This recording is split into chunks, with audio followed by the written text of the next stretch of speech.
Hello everyone, welcome to my channel learn with Faiza.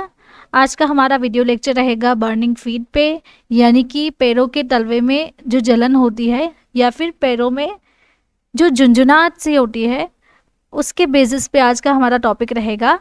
तो चलिए सीखते हैं कि आज हम कौन कौन से कंटेंट सीखने वाले हैं। बर्निंग फीट में होता क्या है और ये जो बर्निंग फीट का जो सेंसेशन हो रहा है वो क्यों होता है उसके बारे में सीखेंगे। उसके कॉजेस देखेंगे, सिम्टम्स कौन कौन से हैं, डायग्नोसिस क्या लेना चाहिए और ट्रीटमेंट कौन कौन सी करनी चाहिए। तो ये जो सारे चैप्टर्स है वो आज हम बर्निंग फीट के बारे में स्टडी करेंगे। तो चलिए स्टार्ट करते हैं कि पैरों के तलवों में जो जलन होती है वो क्यों होती है। ये जो है वो एक मेडिकल कंडीशन है, यानी कि पैरों में जो फील होता है बर्निंग जैसा या फिर पैरों में टिंगलिंग जैसा सेंसेशन हो रहा है। अब ये जो टिंगलिंग है यानी कि पैरों में झुंझुनाहट सा होना, उसे हम बर्निंग फीट कहते हैं। अब उसके कॉजेज़ के बारे में देखें कि कौन कौन से कॉजेज़ रहेंगे बर्निंग फीट के। तो नर्व डैमेज और नर्व वीकनेस यहाँ पे हम देखें तो टिंगलिंग यानी कि बर्निंग फीट होने से ये जो पैरों की जो नर्व्स है वो डैमेज हो जाती है या फिर वीक हो जाती है, तो उसके कारण होता है पेरिफेरल न्यूरोपैथी।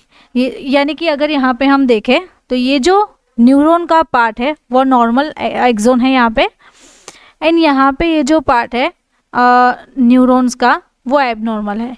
यानी कि इस कंडीशन में क्या होगा कि ये जो न्यूरॉन्स है उसकी जो नर्व्स है वो कम्प्लीटली ओके है यहाँ पे। देन यहाँ पे देखें तो ये जो है वो धीरे धीरे से डैमेज होती जा रही है। अब ये जो डैमेज हो रही है तो यहाँ पे माइलिन शीट प्रेजेंट है। ये जो माइलिन शीट है वो डे बाय डे डैमेज होती जाएगी, तो उसके कारण नर्व जो है वो डैमेज होती जाएगी।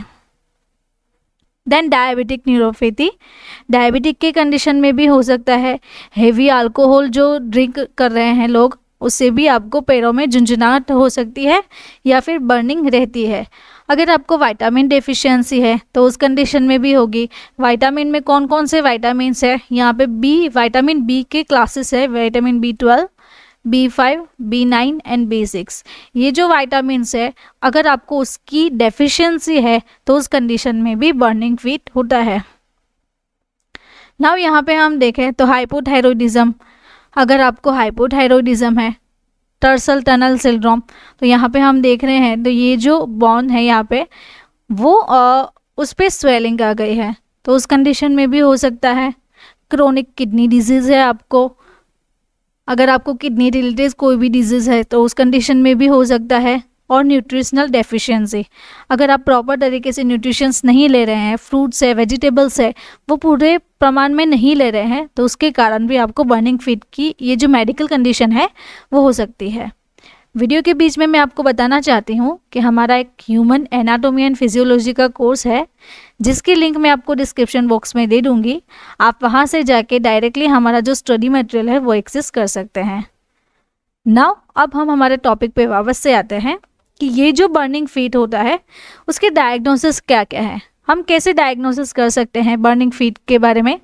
पेशेंट की मेडिकल हिस्ट्री चेक कर सकते हैं, या फिर हमने प्रीवियस में देखा कि पेशेंट को डायबिटिक न्यूरोपैथी है या फिर कोई ऐसी कंडीशंस है या फिर कोई किडनी डिजीज़ है, तो उसके अकॉर्डिंग हम मेडिकल हिस्ट्री चेक करेंगे। उसकी फिज़िकल एग्जामिनेशन से चेक कर सकते हैं, यानी कि जो फिज़िकल हैमर आता है उस हैमर से चेक कर सकते हैं कि पैरों में झुंझुनाहट कितनी होती है।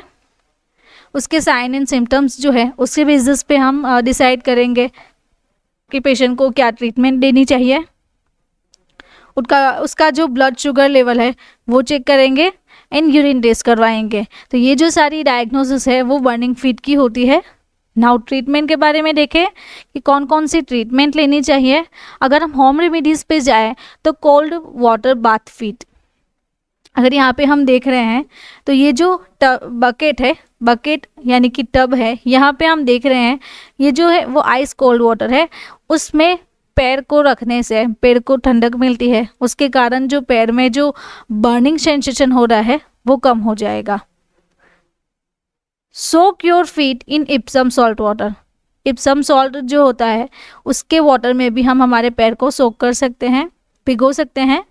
सोक your feet in apple side vinegar, जो एप्पल साइडर विनेगर होता है उसमें भी आप अपने जो पैर है वो सोक कर सकते हैं, जिसके कारण आपको टिंगलिंग नहीं होगी। Apply turmeric paste. टर्मरिक एक एंटीसेप्टिक है जिसके कारण कि आपको जो हीलिंग प्रॉपर्टी है वो जल्दी हो जाएगी। फूड क्रीम लगा सकते हैं।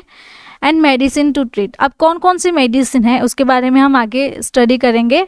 तो चलिए देखते हैं कि मेकोनो प्लस नाम की जो कैप्सूल आती है उसका डोज 1 कैप्सूल पर डे है, जो कि हम बर्निंग फीट में ले सकते हैं। यहाँ पे ऑप्टिन्यूरोन 4 टैबलेट्स है जो कि vitamin B and vitamin B का कॉम्प्लेक्स है, वो 1 टैबलेट पर डे लेने की होती है। उसके बाद है न्यूरोबियन 4, वो भी एक vitamin B complex with vitamin B12 है, जो कि 30 के पैक में अवेलेबल है। उसका डोज है 1 टैबलेट पर डे।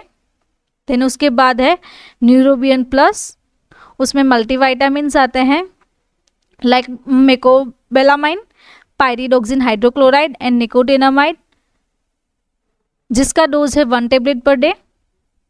उसके बाद है मैग्जियल, वो एक कैप्सूल है मल्टीविटामिन्स, वो 1 कैप्सूल पर डे लेने की होती है।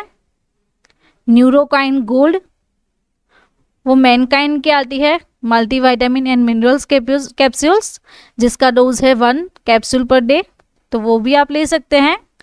उसके बाद है न्यूरोबियन 4 RF, जो कि इंजेक्शंस में अवेलेबल है। तो ये जो इंजेक्शन है वो 1 इंजेक्शन पर वीक लेने का होता है। देन न्यूरोकाइन गोल्ड इंजेक्शन, वो भी आता है मल्टीविटामिन्स में, तो वो भी जो इंजेक्शन है वो मैनकाइन का है एंड 1 इंजेक्शन पर वीक लेने का होता है।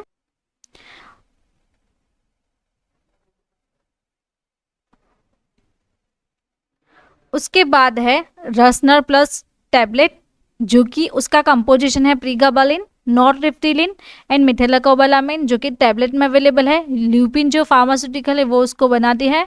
उसका जो डोज है वो 1 टैबलेट OD और BD, यानी कि 1 टैबलेट पर डे ले सकते हैं या फिर आप 2 टैबलेट पर डे ले सकते हैं। उसके बाद है प्रीगैबालिन कैप्सूल्स, जिसका जो ब्रांड नेम है प्रीगैलिन 75, यानी कि 75 mg। उसका जो डोज है वो 1 कैप्सूल OD और BD है। जो स्ट्रिप आती है प्रीगैलिन की, उस स्ट्रिप में 15 कैप्सूल्स अवेलेबल हैं।